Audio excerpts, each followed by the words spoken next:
Hermanos, paz de Cristo. Sé que nos hemos estado gozando en este tan hermoso, tan precioso culto que estamos teniendo, pero ha llegado el tiempo, el momento de la predicación, del sermón, del mensaje de Dios, y espero que usted esté listo para recibirlo en el nombre del Señor Jesucristo. Abra su Biblia en Éxodo capítulo 37.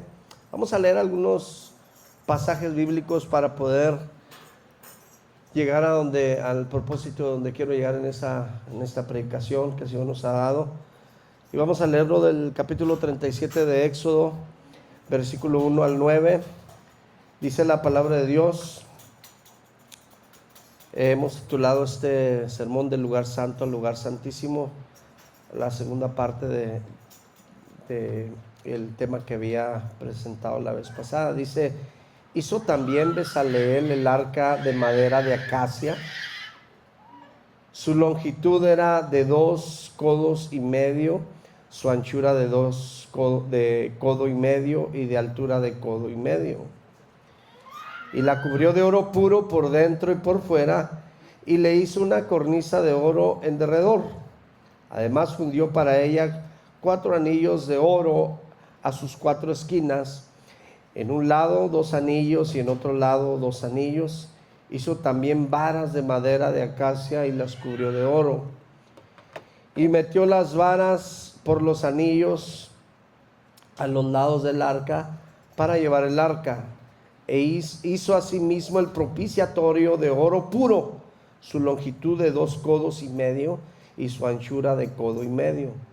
Así también los 2 querubines de oro labrados a martillo en los 2 extremos del propiciatorio, un querubín a un extremo y otro querubín al otro extremo. De una pieza con el propiciatorio hizo los querubines a sus 2 extremos, y los querubines extendían sus alas por encima, cubriendo con sus alas el propiciatorio, y sus rostros el uno frente del otro miraban hacia el propiciatorio. Ahora vamos a la carta a los Hebreos capítulo 9 y vamos a leer del verso 1 al versículo 8.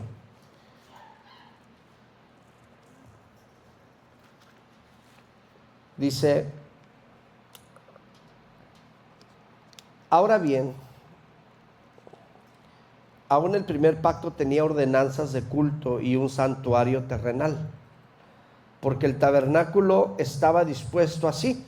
En la primera parte, llamada el lugar santo, estaban el candelabro, la mesa y los panes de la proposición. Tras el segundo velo estaba la parte del tabernáculo llamada el lugar santísimo, el cual tenía un incensario de oro y el arca del pacto cubierta de oro por todas partes, en la que estaba una urna de oro que contenía el maná, la vara de Aarón que reverdeció y las tablas del pacto. Y sobre ella los querubines de gloria que cubrían el propiciatorio, de las cuales cosas no se puede ahora hablar en detalle. Y así dispuestas estas cosas, en la primera parte del tabernáculo entran los sacerdotes continuamente para cumplir los oficios del culto, pero en la segunda parte solo el sumo sacerdote una vez al año, no sin sangre, la cual ofrece por sí mismo y por los pecados de ignorancia del pueblo, dando el Espíritu Santo a entender con esto que aún no se había manifestado el camino al lugar santísimo, entre tanto que la primera parte del tabernáculo estuviese en pie, lo cual es símbolo para el tiempo presente, según el cual se presentan ofrendas y sacrificios que no pueden hacer perfecto en cuanto a la conciencia al que practica ese culto. Ahora se va al capítulo 10 y los versos que hemos estado tomando, verso 19. Así que, hermanos, teniendo libertad para entrar en el lugar santísimo por la sangre de Jesucristo, por el camino nuevo y vivo que Él nos abrió a través del velo, esto es, de su carne, y teniendo un gran sacerdote sobre la casa de Dios, acerquémonos con corazón sincero, en plena certidumbre de fe, purificados los corazones de mala conciencia y lavados los cuerpos con agua pura. Vamos a hacer una pequeña oración. Señor, gracias le damos por esta oportunidad que nos da, Señor, nuevamente de estar aquí alabando y glorificando su nombre. Ahora bien, Señor, nos hemos gozado en la alabanza, en los cantos, Señor. Ahora queremos gozarnos en su palabra. Le ruego, Señor, que me respalde en lo que voy a decir, que sea usted el que me dé las ideas, que sea usted el que me tome el control, el que sea, Señor, el que hable a través de su servidor, Señor, de su siervo, en el nombre de Jesucristo, y que a través de este sermón haya sanidades, haya milagros, haya restauración. No importa cuándo se escuche este sermón, pero el día que alguien lo escuche, Señor, que usted, Señor, tenga misericordia de esa persona, de esa familia, de ese grupo de personas, y los salve, los sane, los restaure, los levante en el nombre poderoso de Jesucristo. Bendícenos hoy, Señor, que, Señor, necesitamos y estamos hambrientos de su presencia y sedientos de usted, en el nombre de Jesús. Amén y amén. Hermanos, les invito a ocupen su lugar alabando el nombre de nuestro Señor Jesucristo. El Antiguo Testamento, hermano, decíamos que está lleno de figuras retóricas, de tipos, de simbologías magistrales, elementos que fueron ordenados por nuestro mismo Señor, pero que tienen una aplicación espiritual para nuestro tiempo, para nuestra vida cristiana el día de hoy. El Señor le había dado la orden a Moisés y le había dicho que levantara un tabernáculo. Y dice la Biblia en Éxodo 25, versículo 8, y harán un santuario para mí, y habitaré en medio de ellos. ¿Por qué, hermanos? Porque es cierto que el Señor, desde que Él formó al hombre, su presencia bajaba. Platicaba el Señor con el hombre, platicó con Adán, platicó con Eva, platicó con Abraham cuando le hizo las promesas. Pero el Señor no tenía un lugar donde residir. El Señor no tenía una casa. Y por eso el Señor da la orden y dice: y harán un santuario para mí y habitaré en medio de ellos. Ese templo, ese tabernáculo, ese templo movible, hermano, era la primera morada de Dios sobre la tierra. Y el Señor había dado esta orden de levantar ese tabernáculo porque el Señor tenía el deseo de habitar en medio de su pueblo. Para que su pueblo, hermano, se encontrara con su presencia. Para que su pueblo, hermano, pudiera adorarlo en un lugar. También el Señor mandó a hacer este tabernáculo para que, hermanos, se ofrecieran sacrificios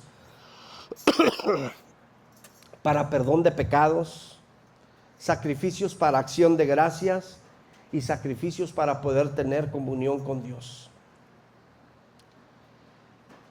Y yo les voy a pedir, hermano, que mientras yo estoy relatando esto, ustedes echen a volar su imaginación, porque esto es lo que la tecnología ha traído hoy, hermano, que la gente no tiene la capacidad de imaginar hoy, porque todo lo quieren ver.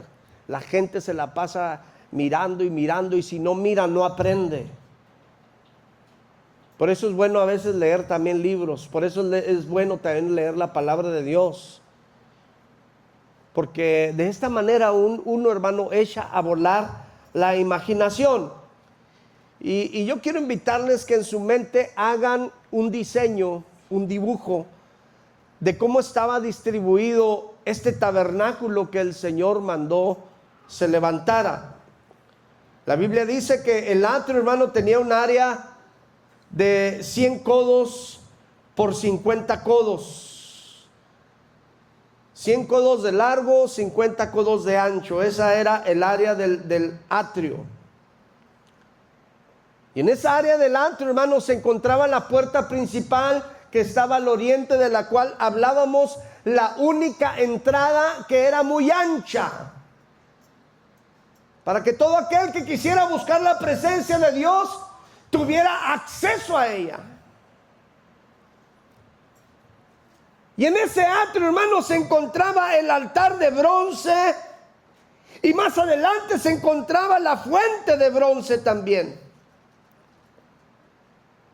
Pero después, hermano, de ahí se encontraba el lugar santo, que tenía un área, hermano, de 20 codos por 10 codos. Y allí, hermano, en el lugar santo, se encontraba ahí el candelero de oro. Se encontraba ahí, hermano, el altar de incienso.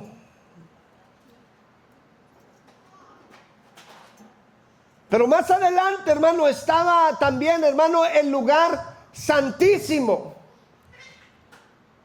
que tenía un área, hermano, de 10 codos por 10 codos. Y tenía un solo mueble ahí, y era el arca del testimonio. Aquel tabernáculo, hermano, estaba dividido por velos. Velos que obstaculizaban, hermano, para que las personas pudieran llegar hasta donde estaba la misma gloria de Dios, la misma presencia de Dios. Y dice Éxodo capítulo 26, pero el verso 33. Y pondrás el velo debajo de los corchetes y meterás allí del velo adentro el arca del testimonio, y aquel velo os hará separación entre el lugar santo y el lugar santísimo. O sea, el velo nos está hablando, hermano, que este velo impedía el acceso hasta donde estaba la misma presencia de Dios. Dios estaba de un lado del velo y el hombre estaba del otro lado del velo. De un lado había luz artificial y del otro lado, hermano, estaba la luz refulgente de Dios. Esa luz refulgente de Dios también era conocida como la gloria de Dios o la Shekinah de Dios.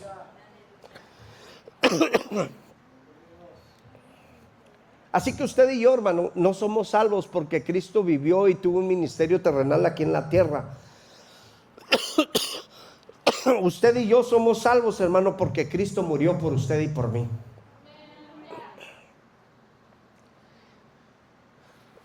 Y si Cristo no hubiera muerto por nosotros en aquella cruz, hermanos, esa separación hubiera sido permanente y eterna.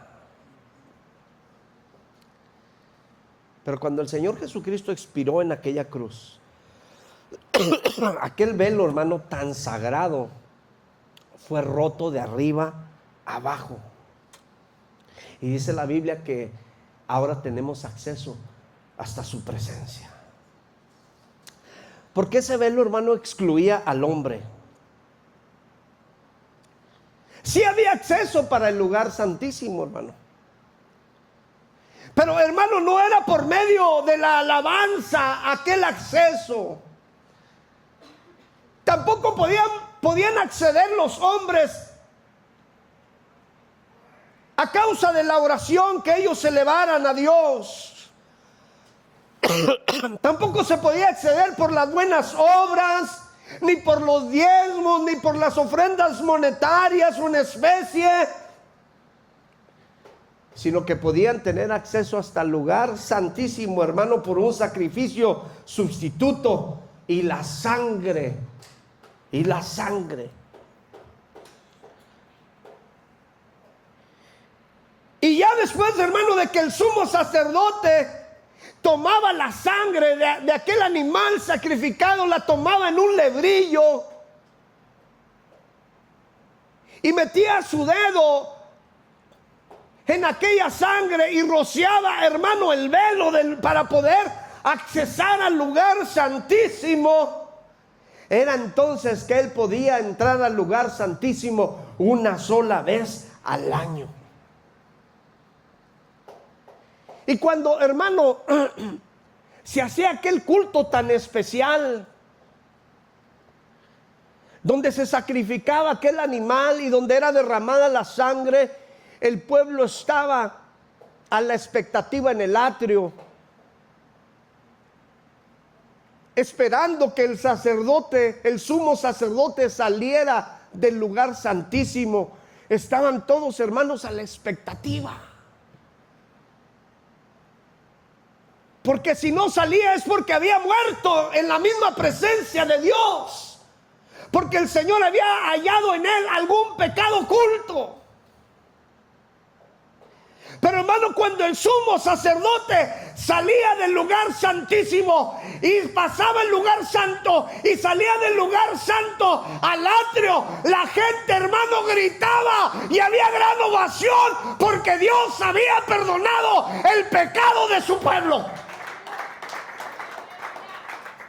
No se emocionaban como ahora en el mundial porque una pelota entre de una portería a otra. No, hermanos, se emocionaban, gritaban, glorificaban a Dios, levantaban alabanzas, cánticos al Señor, porque el Señor había perdonado sus pecados. Y eso quería decir, hermano, que el sacrificio había sido acepto por Dios. Ese velo, hermano, es figura también de la encarnación de nuestro Señor Jesucristo. Porque la Biblia dice que Dios es espíritu. Pero 1 Timoteo 3:16 dice: y sin contradicción grande es el misterio de la santidad. Dios ha sido manifestado en carne. Entonces ese velo nos habla de la encarnación de Dios. Y ese rompimiento de arriba abajo, hermano, nos habla de la muerte de nuestro Señor Jesucristo. Ese velo, hermano, fue roto sobrenaturalmente de arriba abajo. Dios mismo lo había roto, hermano. La tradición, hermano, judía afirmaba que dos yuntas de bueyes, sujetándolo de un extremo y del otro, a la hora de jalarlo no hubieran podido romperlo. Así estaba, hermano, de fuerte ese velo, para que ninguno se pudiera equivocar y dijera: ay, me equivoqué y entré del lugar santo al lugar santísimo. No, hermano, no había cabida para la equivocación. Así que ese velo roto, hermano, nos recuerdan las palabras de nuestro Señor Jesucristo, que Él dijo allá en la cruz del Calvario, en San Juan capítulo 19, versículo 30: consumado es. Cuando el Señor dice esto, hermano, ¿sabe qué indicaba? Indicaba el fin del ritualismo.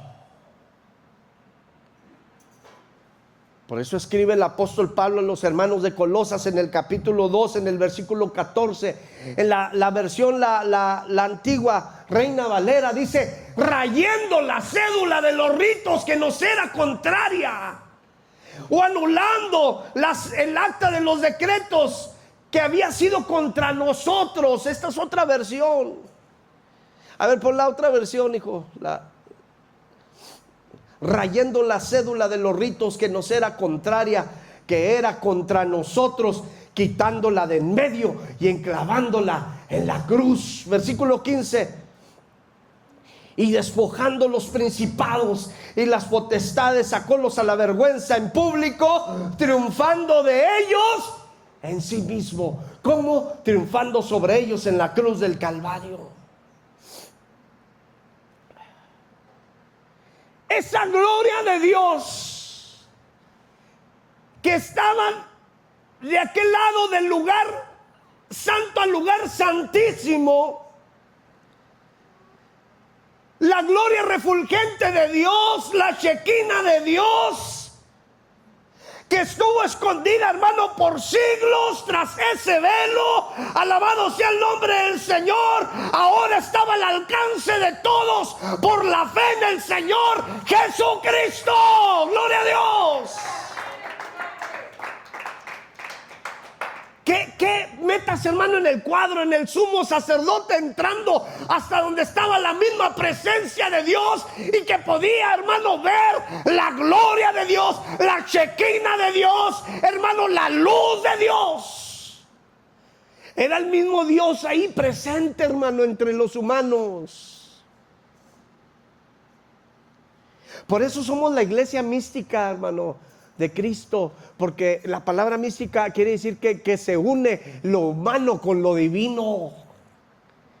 Es algo precioso, hermano, hablar de este tema. Ahora, hermano, al hombre no le queda más que creer. Por eso la Biblia nos dice que ahora entramos a la misma presencia de Dios por la sangre de nuestro Señor Jesucristo y por medio de la fe también. Y por eso el apóstol Pablo escribe, hermano, allá a los hermanos de Roma, allá en el capítulo 9, y les escribe, hermano, del versículo 30, y dice: ¿qué pues diremos? Que los gentiles que no iban tras la justicia han alcanzado la justicia, es decir, la justicia que es por fe. Mas Israel, que iba tras una ley de justicia, no la alcanzó. ¿Por qué?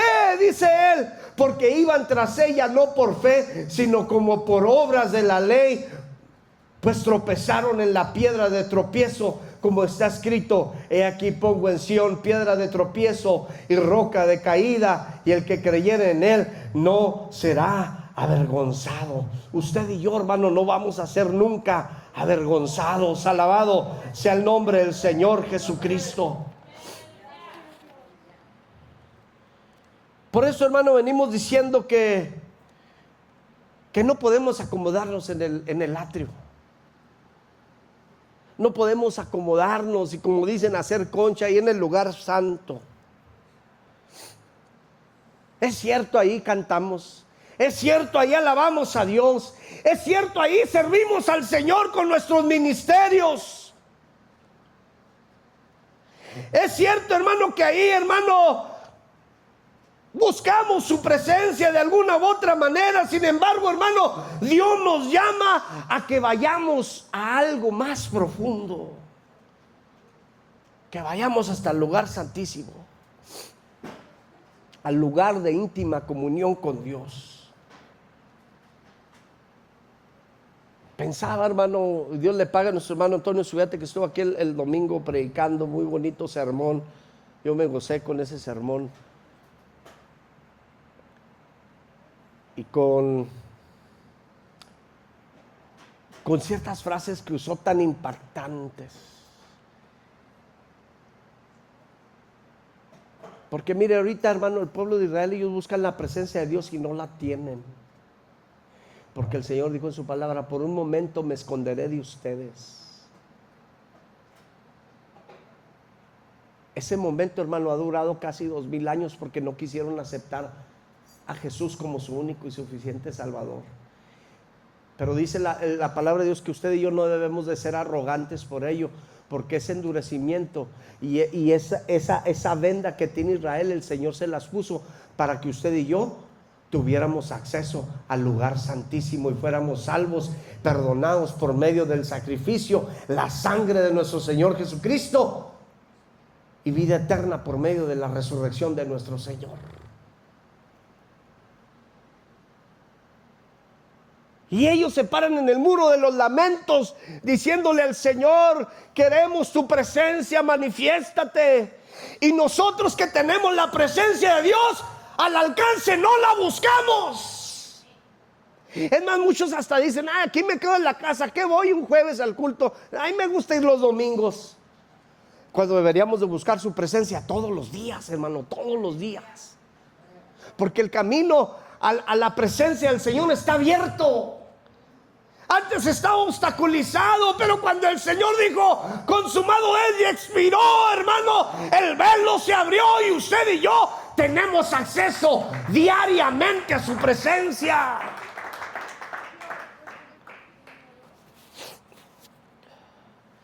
En el lugar santo, hermano, nos podemos acostumbrar a cumplir con una función solamente, porque hasta ahí no importa cómo llegues. Paz de Cristo, hermano, ¿cómo estás? Estás en el lugar santo. Pues más o menos, ahí batallando. Y al siguiente día, hermano, ¿cómo estás? Pues sigo igual.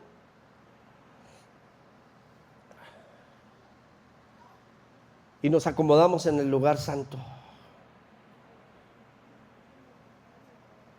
Pero el Señor nos invita a que entremos al lugar santísimo. Pero para entrar al lugar santísimo, hermano, ahí el Señor quiere que nos consagremos a Él, que nos limpiemos, que nos purifiquemos, que nos santifiquemos. Por eso Jehová le dijo a Moisés, allá en Levítico capítulo, hermano, 19, versículo 2, le dijo, dice, hablándole Jehová a Moisés, le dijo, habla a toda la congregación de los hijos de Israel y diles, santos seréis, porque santo soy yo, Jehová vuestro Dios. Y el apóstol Pedro en la primera carta, en el capítulo 1, versículo 16, hace referencia a este texto y dice, porque escrito está, sed santos porque yo soy santo.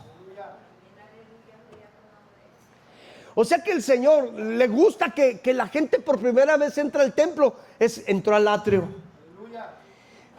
Pero le gusta que la gente vaya más y dice, ¿qué necesito yo para ser salvo? Arrepentidos y bautícese cada uno de vosotros en el nombre de Jesucristo para perdón de los pecados. Entonces ya miró a Jesucristo en la cruz, ya creyó en Él, ya vio, llegó al altar del sacrificio, llegó a la fuente, al lavacro llegó. Ya se bautizó, pero el Señor no quiere que nos quedemos allí. El Señor quiere que sigamos avanzando. El Señor, hermano, quiere gente que se atreva, no llegar solamente ya hasta el lugar santo, sino que se atreva a entrar al lugar santísimo. Gente que se atreva, hermano, a entrar a ese lugar porque le ama, porque está dispuesta a someterse a Dios y a hacer la voluntad de Dios. Pero ¿cómo voy a hacer yo la voluntad de Dios si yo la desconozco?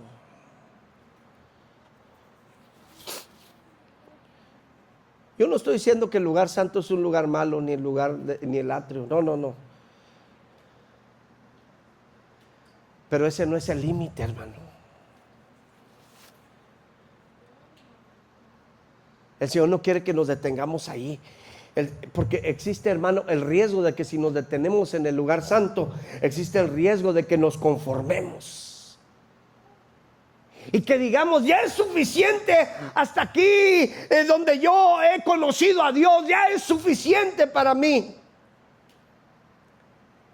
La Biblia dice, hermano, que en el lugar santísimo estaba un único mueble, al cual Dios lo llamó el arca del testimonio, o arca del pacto.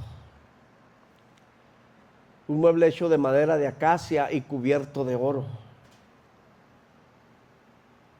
con unas dimensiones de 2.5 de largo por 1.5 de ancho y 1.5 codos de alto.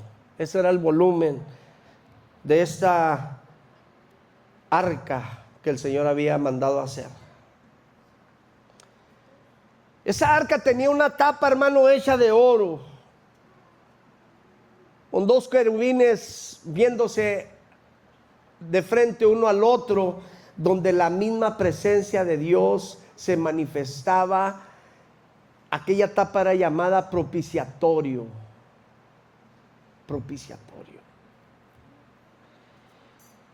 En esa arca, hermano, pusieron las tablas de la ley.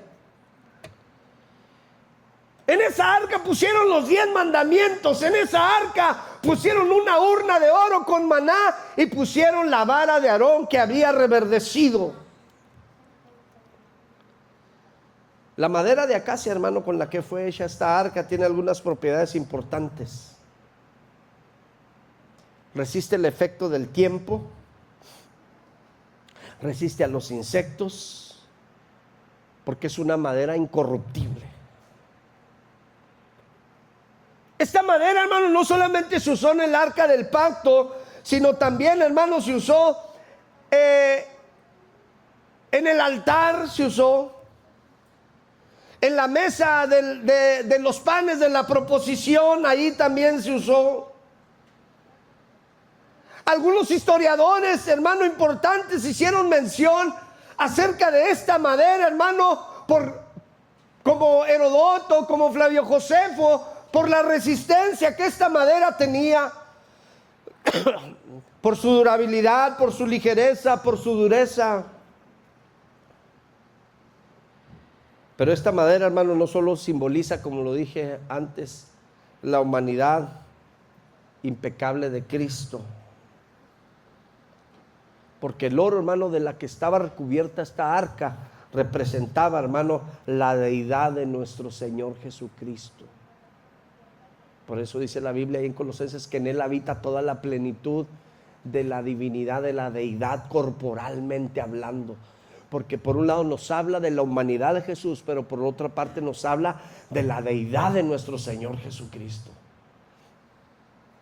Estaba ahí dentro la ley, lo cual representaba, hermano, que Cristo nació en la ley, que Cristo vivió bajo la ley y que Cristo fue el único que guardó perfectamente en su corazón la ley. Y la ley, y el único que la guardó perfectamente, la ley lo mató. ¿Qué le parece esto, hermano? La vara de Aarón que reverdeció, hermano, es figura de la resurrección de nuestro Señor Jesucristo, del triunfo de nuestro Señor Jesucristo. La urna, hermano, de oro que contenía el maná, hermano, nos habla de que el Señor Jesucristo es el pan de vida. Pero esta madera de acacia, hermano, tiene tres cualidades importantes: no se raja, no se tuerce y no se apolilla. Tres cualidades importantes que no quiero que olvide: no se raja, no se tuerce y no se apolilla. Porque esta arca, ya dijimos que la iglesia es la iglesia mística de nuestro Señor Jesucristo. Él es la cabeza y la iglesia es el cuerpo de Cristo, ¿verdad, hermanos?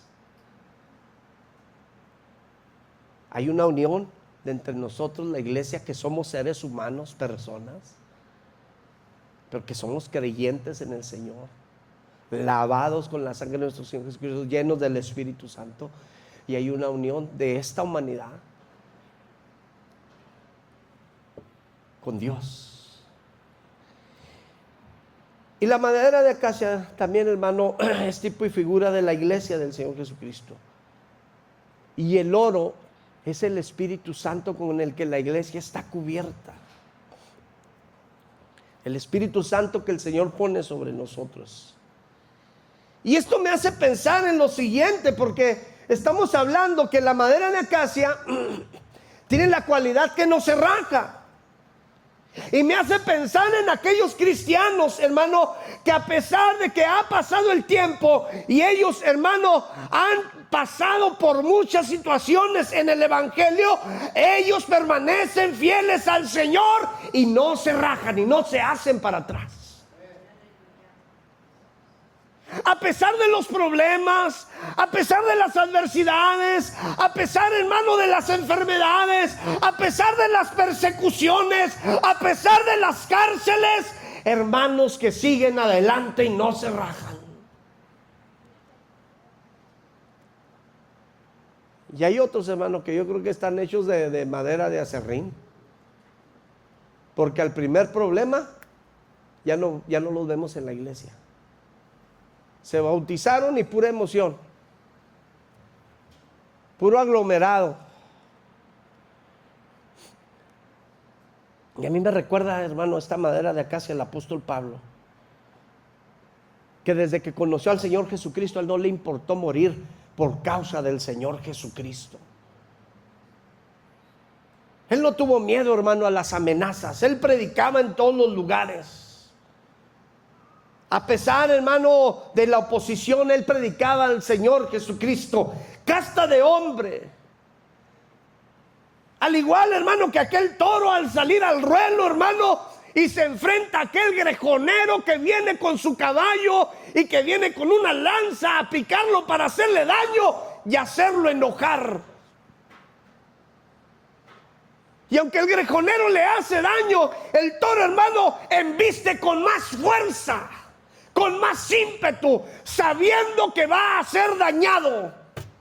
Así era el apóstol Pablo, hermano, no se rajaba, y como embajador de Cristo, él muestra sus medallas, allá en la segunda carta a los Corintios, capítulo 11, del versículo 23 al 28, fíjense lo que él muestra, sus medallas, y dice: son ministros de Cristo, como si estuviera loco hablo, yo más en trabajos más abundante, en azotes sin número, en cárceles. Imagínese, hermano, un general lleno de condecoraciones, en cárceles más, en peligros de muerte muchas veces. De los judíos, 5 veces he recibido 40 azotes menos 1. 3 veces he sido azotado con varas, 1 vez he sido apedreado, 3 veces he padecido naufragio, 1 noche y 1 día he estado como náufrago en alta mar. En caminos muchas veces, en peligros de ríos, peligros de ladrones, peligros de los de mi nación, peligros de los gentiles, peligros en la ciudad, peligros en el desierto, en el mar, entre falsos hermanos, en trabajo y fatiga, en muchos desvelos, en hambre y sed, en muchos ayunos, en frío, en desnudez. Y además de otras cosas, lo que sobre mí se agolpa cada día, la preocupación por todas las iglesias. ¿Sí se fijó todas las condecoraciones que él tiene, hermano? ¿Cuántas condecoraciones tenemos nosotros, hermanos? Porque a veces vienen las situaciones, hermano, adversas, y lo primero que hacemos es enojarnos con Dios. Y yo digo, ¿por qué la gente deja de venir a la iglesia? ¿Por qué mejor no renuncia a su trabajo y se viene al lugar santísimo a buscar la presencia de Dios? ¿Por qué es Dios con el que se enoja la gente? ¿Por qué no se enoja con el jefe y vengo a renunciar? ¿Por qué? Porque tuve un problema en la casa con mi esposa, con mis hijos, y vengo a renunciar. No somos tontos, ¿verdad? Pero quizás sí lo seamos, porque abandonamos la fuente de toda bendición, la fuente del perdón.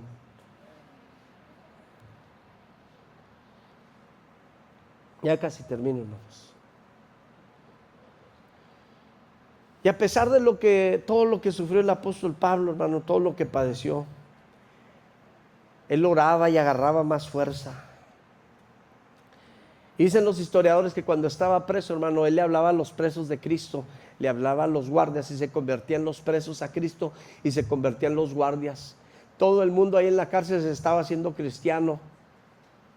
El director de la cárcel dijo: bueno, pues es que todos se están haciendo cristianos. Lo que hizo fue cambiarle a los guardias cada hora para que no se alcanzaran a convertir. Porque este hombre, hermano, él decía ahí en 2 a Timoteo capítulo 2 versículo 9: y quizá yo esté preso, pero la palabra de Dios no está presa. Quizá yo estoy tras barrotes de acero, pero la palabra de Dios nadie la puede detener. Gloria a Dios. Así que nosotros debemos de ser como la madera de acacia, hermano. No hay que rajarnos. Otra característica, hermano, que tenía la madera de acacia también, yo les decía, es que no se torcía. Hermanos, tenemos que permanecer en la doctrina apostólica. Por eso el apóstol Pablo les hablaba a los hermanos de Tesalónica y les decía: que retuvieran la palabra que ellos habían aprendido. Porque dice la Biblia en Proverbios 19:3 que la insensatez del hombre tuerce su camino. Y Pablo le recomendó a Timoteo en la primera carta, el capítulo 4, versículo 16, le dice: ten cuidado de ti mismo y de la doctrina. Persiste en ello, pues haciendo esto te salvarás a ti mismo y a los que te oyeren. En la segunda carta a Timoteo, capítulo 4, versículo 3 y 4, él dice que tengamos cuidado, porque en los últimos días muchos no sufrirían la sana doctrina. No aguantarían la sana doctrina, no la soportarían. O sea que mejor se irían a iglesias más blandas, iglesias que les dan la oportunidad de entrar como quieran. Si quieren entrar con los pelos parados, con piercing, con tatuajes, con short, con los pelos de guacamaya de todos colores, no hay problema. Así mero, así súbete a tocar, así súbete a ministrar, no hay problema. Porque, hermano, no han entendido la importancia de estar en el lugar santísimo. Por eso vemos a muchas iglesias torcidas, hermano, con falsos avivamientos del Espíritu Santo. ¿Qué tiene que ver la risa santa? ¿Qué tiene que ver los dolores de parto? ¿Qué tiene que ver, hermano, el vómito santo? La Biblia a mí me dice que nuestro Dios es un Dios de orden, hermanos. Lugares donde ya no usan el velo las mujeres de su cabeza, donde los hombres entran con su cachucha.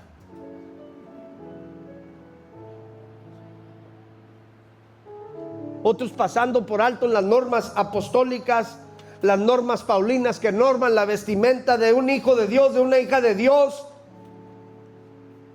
con decoro, pudor, modestia, vergüenza, piedad. Por eso el apóstol Pedro escribe en la segunda carta de Pedro, capítulo 3, del versículo 14 al 16, que las cosas que el apóstol Pablo escribió son cosas muy difíciles de entender, los cuales dice él que los indoctos y los inconstantes tuercen. Dice, como también las otras escrituras para su propia perdición. Y otra característica de la madera de acacia es que no sea polilla. ¿Por qué viene la polilla, hermano, en los muebles, en la madera, en las casas hechas de madera? ¿Saben por qué, hermano? Porque las cosas están sin movimiento. Lamentablemente, hermanos, hoy muchos están como las piernas de aquel cojo que llevaron hacia Jesús. El resto del cuerpo tenía que hacer el trabajo que debían de hacer las piernas. Hacían el trabajo que a ellas les correspondían. Por eso a veces las iglesias, hermanos, no avanzan, porque muchos hacemos lo que otros debían de estar haciendo. Así como aquel paralítico que bajaron de la casa de Pedro y abrieron el techo y lo bajaron hasta donde estaba Jesús. No solamente cargaron con él, sino que cargaban el lecho de esta persona.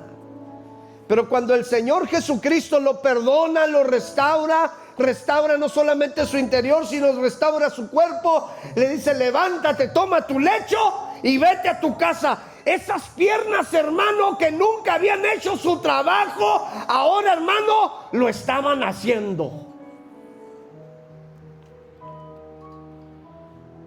Yo antes, hermano, pensaba que los pecadores que menciona Apocalipsis 21:8, vamos a ponerlo ahí,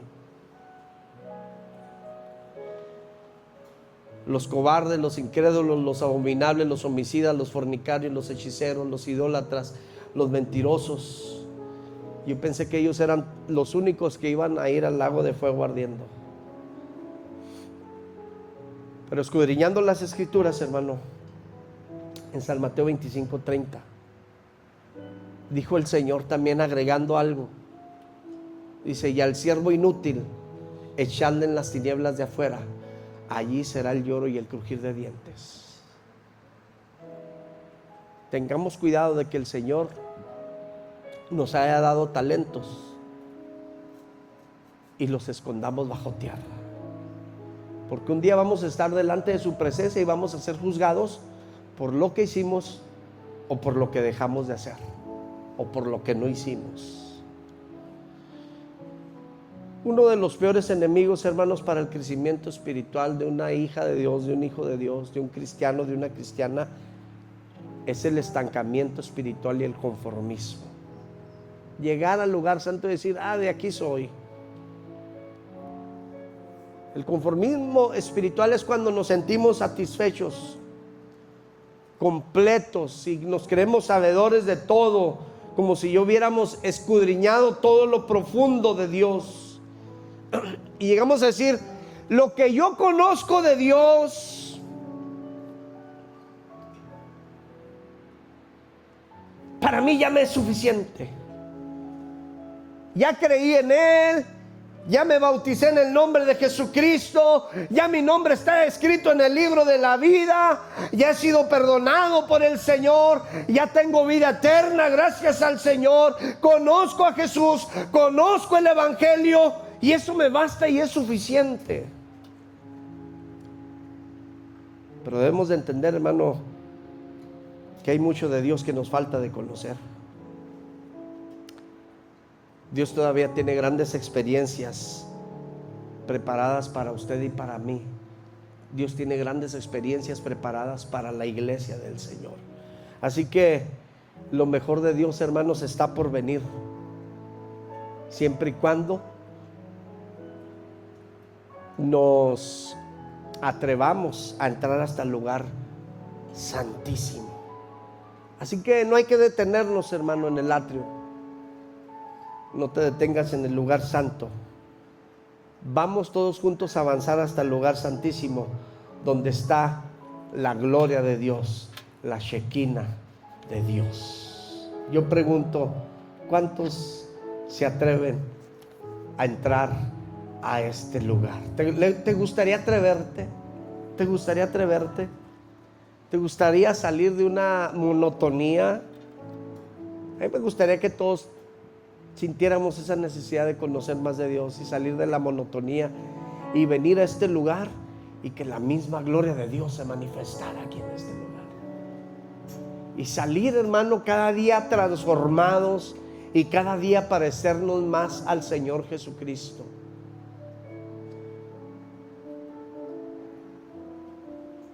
Como dice la Escritura, llevando siempre por todas partes la muerte de Jesús, para que también la vida de Jesús se manifieste en nuestros cuerpos. Póngase sobre sus pies. ¿Cuántos le pueden dar un aplauso grande al Señor Jesucristo? Gracias al Señor por la palabra que ha sido traída hoy en esta tarde.